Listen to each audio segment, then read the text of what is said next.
Hey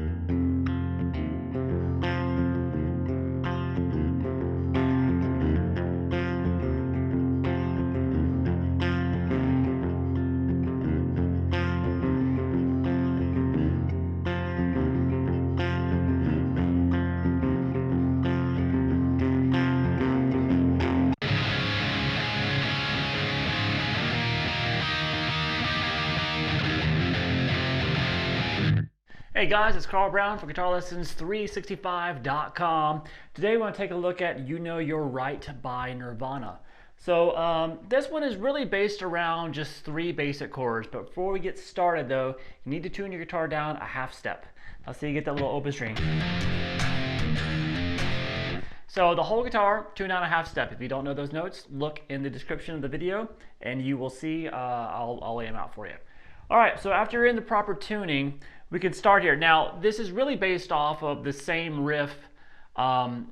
He doesn't have a very consistent way that he's picking it, but he has a consistent feel on how he's picking it. It's kind of hard to explain, but let's start with the clean riff that starts. Now, what you hear at the very beginning of the song on the original recording, on the, I guess, the studio version, is basically him playing this riff. Now I'm playing it like this, where I'm barring my 3rd finger across the 4th fret of the A and the D string, because that's how he would play it. And you can tell later on the song that's how he's playing it, because he sometimes gets the note on the G string in there on the 4th fret. So he's doing a bar there, the 4th fret across the A, D, and the G, and then hammering on the 2nd fret of the low E string. Obviously it's an E flat string now. So he's doing that, and then he goes up. So that's the main chord this is kind of built around. So we have that chord shape, and then we have the chord shape that basically leads us. It really can be the pre-chorus of the song, and then it happens in the chorus of the song as well. Now that is just playing a D major chord. Now, when he's playing it with a clean tone, he's just picking across it. So this D major chord is the 5th fret there, the A string. And then you're going to be picking, doing a bar there on the 7th fret across the D, G, and the B. And then moving up. Just picking across, so it's down, down, down, up, up, up. And then move up 2 frets. Now, getting back to what's happening in the very beginning, when you hear this riff, you hear very silent. He's playing a Fender Mustang, so the bridge saddles are quite a bit in front. There's a lot of space between basically the end where the strings go in. So he has an area there that are behind the bridge saddles where he can pick and create that weird effect. It almost sounds like a kind of this effect.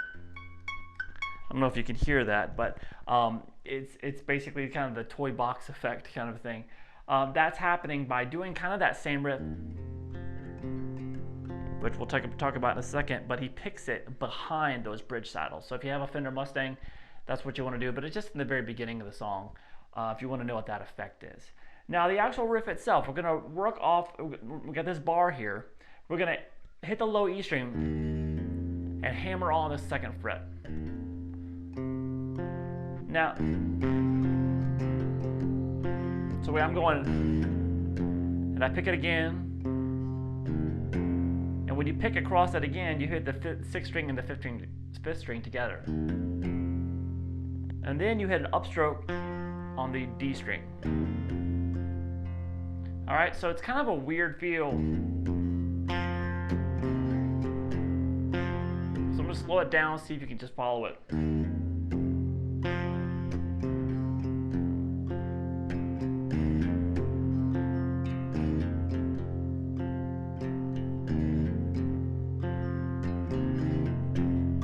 Now you might want to try doing it with all downstrokes pretty much. It might be a little bit easier on you.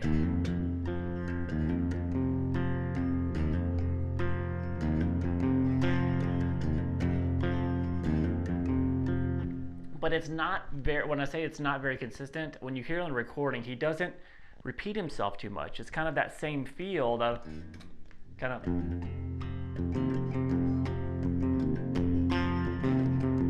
But the strings he's hitting are not overly consistent.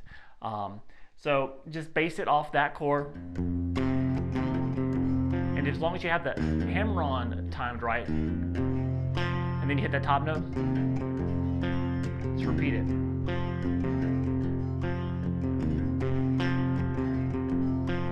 So at the beginning of the song, then he goes into the power chords, the major chords up here.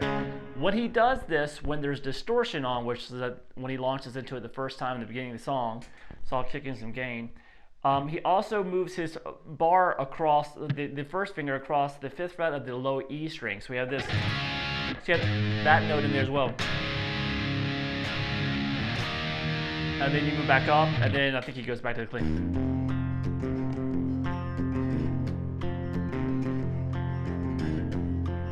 And later on in the song, when he plays it as a clean version of that, he just picks across it like we talked about. You're not playing the 6th string there. All right, so the whole chorus, when the distortion all really kicks in, is just this.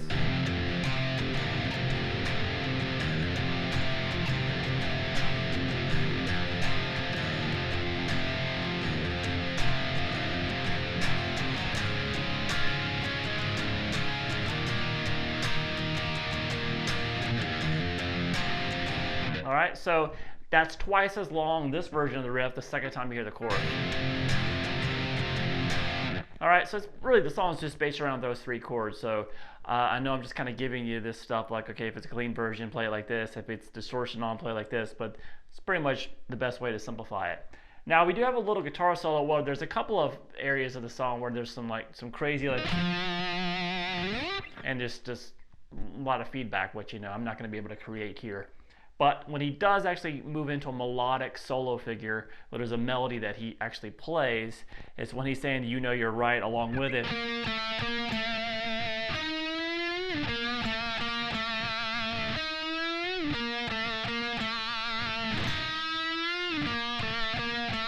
And then he'll eventually.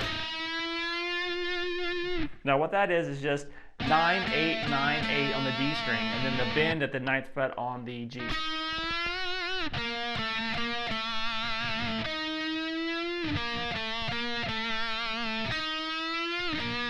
And then just the last time.